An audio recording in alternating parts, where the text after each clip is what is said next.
pros and cons in between investing in single family homes versus multifamily homes, which is right for you once you've decided to pull the trigger on your real estate investing career. Thank you for tuning in and welcome back, team. My name is Andrew Finney, your real estate geek. If you need help finding a top agent where you live, or if you simply want to drop me a line to say hello, my contact info is below. If you're new here, please go ahead and subscribe to this channel now and like this video. For reference, I upload 6 days a week, so be sure to tap the bell icon and YouTube will notify you of the very next one. Thanks. Okay, team, so let's take a closer look at this. Now that you've really decided to get really serious about your real estate investing career, you're probably wondering, what should I invest in? What's going to be best for my return? What's going to be best for me to get started in the real estate investing? Is that going to be purchasing a single family home, or is it going to be best to go ahead and move forward with a multifamily home? That's a perfect question. So what I'm going to do in today's episode is I'm going to break this down for you. So with single family homes, I'm going to give you 3 pros, 5 cons. And with multifamily homes, I'm going to give you 4 pros and 1 con. It's up to you to decide which way is going to be best for you going forward. So let's go ahead and hit it off today with single family homes and with the 3 pros. The first one is that they can yield a higher cash flow. And you might be wondering, well, how's a single unit going to yield a higher cash flow than a multifamily unit? And that's a perfect question. And that's because even in the hottest of markets across the country, that you're going to be able to acquire townhouses or single family homes for relatively a good price. And you're going to be able to rent them out in such a way that after you factor your expenses of maintaining that property and the cost associated with renting out that property, you're probably going to be able to pull in a decent $400 to $600 a month. So your cash flow is going to be pretty strong off of the one unit. The second pro is that they're more affordable. This should come as no surprise, buying one house as opposed to a multifamily home. So it's going to be more affordable. It's easy to get into, and the great thing is that if you have a home now, you're already qualified. If you're thinking about house hacking, I did another episode on that. I'll video link up right now for you in case you're interested in house hacking, so that you can also consider that in your real estate investing path. Now, since they are more affordable, it's as simple as going to a residential loan officer and go ahead and say, hey, can I get a conventional loan, or do you guys have any investment loan products that I should know about as I'm building up my portfolio? Something that you definitely want to ask any local loan officer is, what kind of investment loan tools do you have available to real estate investors? The third pro is that they're great and steady for growth, right? So they're great. I mean, they're slow, but they're steady. I mean, it's just like whenever we go back into like Aesop's fables and you're thinking about the turtle and the hare, right? The hare thought that they were going to run the race because they're so quick and so rapid, but what happened? The hare kept playing around and joking around and didn't stay focused. While the turtle was nice and slow and steady and consistent, and they ended up passing up the hare because they were focused and they were growing at a comfortable rate and they won. It's important to know that whenever you're thinking about taking a hare's approach, it can cause an issue, because if you grow more rapidly than you're able to, it's just like going to the gym. If you're taking supplements or something, you're going to the gym, you're getting stronger, your muscles getting stronger, but maybe your skeleton can't actually support the rate, and then you get injuries as a result. I know that when I was active duty in the Marine Corps, that happened to me before, or I had injury because my muscles were growing so fast, but yet my bones weren't able to keep up with the weight that I was lifting. I don't know if you've ever had that experience or not. It's not a cool experience to have, but it's just the same with real estate investing. If you bite off more than you can chew, it can cause a problem. So it's better to kind of have that turtle mindset of just going slow, steady, consistent over time, and giving yourself a realistic amount of time to achieve your goal. Going into the 5 cons of the single family investing. Number 1 would be they're difficult to scale quickly. I mean, that's obvious because you can only buy one at a time. A multifamily property, you could buy more, right? But with a single family home, you can only buy one at a time, so it's harder to scale. So if your goal is something like, oh, I want to have 30 rental units in the next 3 years, right? That'd mean that you'd have to buy 10 single family homes every single year, right? So that's actually a lot. Or if you had a multifamily property, maybe you're able to pick up a 30 unit apartment or something one time, right? So I mean, it's difficult to scale quickly, but it is slow and steady, okay? The second con is that they're harder and more expensive to manage. And this is because that most professional management companies, if you want to hire them, and I definitely would encourage you to do so, is they're going to charge about 10% of the collected rent and manage a single family home. Now, you can compare that with roughly 4 to 7% on apartment buildings or commercial properties. Because of the increased expense, a lot of landlords, when they're first starting out, will choose to manage their own rentals. Now, that's going to consist of taking up your time and your energy as well, and also making any repairs to the unit, as opposed to passing that drama off in a way of looking at it as drama, but passing it off to a property manager that's going to be responsible for making that happen and earn their keep with that 10%. It's up to you which path you choose, but I would highly encourage you to at least consider property management when you're getting started. It might make it a lot easier to make sure they're finding the right tenant for your property and alleviate a lot of headache for you. The third con is they're more difficult to sell. Now, let's say that you had like 100. Let's say that over time you've built up a portfolio of like 100 single family homes. Well, you might be wondering, well, why is it so hard for me to sell 100 properties? Well, it depends. Number one, it's going to take a certain person buyer to be able to buy your portfolio if you're looking to sell it as a portfolio asset, and it's going to be harder for people to actually finance that. So that's number one. Number two, the more likely path that you're going to take is actually selling each and every one of those properties. Well, depending on market conditions, whether you're buyer's market, seller's market, stabilized market, and even in any of those markets, it's going to be a challenge to sell 100 properties. It's going to take time and it's going to take effort, and you're going to need to find a really good trusted real estate advisor to help you liquidate your portfolio. If you need help finding one, just let me know. I'm happy to put you in touch and make that happen for you if that's your case. Now, con number 4, values are market dependent. Now, this should really come as no surprise. When you're talking about residential real estate, what dictates the price? Supply, demand, buyer's market, seller's market, stabilized market, right? So it should come as no surprise when we're talking about that the value of the rent and the value of the property is predicated on the actual market conditions at the time that you're getting either into the real estate investing or you're actually renting them out. Now, you may have noticed that whenever prices of single family homes go up, and it can actually get much harder to get into single family home real estate investing, is the same time that rentals will increase in the amount of monthly rent that you can get. And if you're wondering, just as a side note, why that happens, think about this. You have a lot of people out there that would like to buy a home. As mortgage rates increase and as home appreciation increases, it starts taking homes to a point where they become less affordable to would-be first-time home buyers or home buyers at large. When that happens, we all have to have a roof over our head, don't we? So what's going to happen? They're going to rent. Because of the trade-off, they're kind of put in, unfortunately, they're put into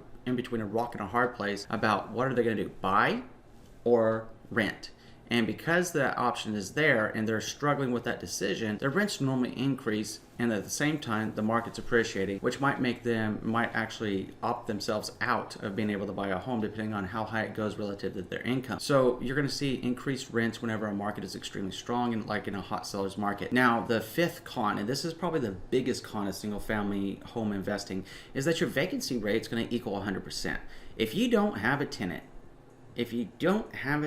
in that single family home, what happens? You have a 100% economic loss until that property is what? Rented out again, right? So it stands to reason that you need to make sure that you're doing proper planning to try to keep that unit rented out at all times. Now, that may or may not be so realistic. It just depends again on market conditions, the property that you purchased, and what you're doing with that property, and what you're doing to try to get a long-term tenant inside that property. But even in between the interim of you have a tenant in the property, they move out, you go get a new one, you're gonna have time. And depending on how much time it takes you to procure the new tenant, it could be a real problem depending on how much cash you have to cover that economic loss until it's rented out again. So that is something for you to think about. It's something for you to plan for whenever you're coming up with your real estate investing strategy and how best to allocate the money that you receive as your passive income from that property. Now let's talk about multifamily properties. You know, they're really, really interesting because there's a lot of opportunity here, and it can be challenging to get into. But let's go ahead and lead in with 4 pros. Number 1, they're going to allow you to scale more quickly. So, you know, going back to our original example underneath the single family homes, let's say that your goal was to have 30 units in the next 3 to 5 years, right? So let's just say 3 years. So that means that you need to be able to acquire 10 units per year over the next 3 years. Well, if you're doing this with multifamily homes, you could get one 30-unit apartment and you'd be done with it, right? You've already scaled, you got your return, and now you have a really good passive income very, very rapidly in just one shebang. The trade-off, of course, is going to be a lot more expensive to buy that property. So pro number 2 is they're easier and cheaper to manage. And why is that? Well, the property managers in residential are going to be looking at charging you 10%. Now, if you're anywhere above 5 units on a property, it's generally considered commercial. So you're going to probably have a commercial manager in that property, or maybe if it's a 30-unit building, you might even have an on-site manager for that property. And it might cost you roughly 4 to 7% every single month of the gross rent. So it's something to think about and something to consider what you want to do. It's also because everything's underneath one roof. It's in one structure, so you only have one roof to maintain, you only have one structure to maintain, and any service personnel that you need to go into the property and perform services are all in-house at one time. 3rd pro, you have more control over the value. And this is because commercial real estate does not behave, and it is not as dependent on the real estate market as are single family homes. That's because it's normally valued as a multiple stream of income, right? The higher the income, the higher the value. It's possible for you to pay fair market value for a property. And if that commercial property is mismanaged, you can make some renovations, you can increase the rent slightly and decrease the expenses. And by virtue of doing that, you will actually make that same commercial property that you bought at fair market value, right, more valuable. So within 2 to 5 years, you might have increased the overall value by just simply increasing your rent per month by $50 a month. And you may have increased that property's value, that commercial property's value, by as much as a few $100,000. It just depends on what's going on in the market, but it's going to depend mainly on what you do to that property and how you manage that property, because that's what the commercial assets are going to be predicated on, is the management and the value of the units being rented out. The fourth pro is that there's just more upside to it. There's more upside because you're acquiring more units quickly and than you can with a single family strategy, and that you create a lot of additional value by optimizing the performance of your property. The upside of apartment buildings is that it can be significantly higher in return than single family homes and take you a lot less time to do it. Now the con is, guess what the con is? They're more expensive. It can be very, very difficult to get into it. So unless you're buying smaller properties, let's say that you want to go into like the house hacking style and you're in the position in life that you can do that. And you might say, oh, you've said it a couple times in this episode, Andrew. So what is that? It's a great question. So house hacking is if you're in a position that you can actually buy a duplex, triplex, or quadplex. Those are considered residential real estate now. And you'll be able to get an FHA or VA, USDA loan, conventional loan on it.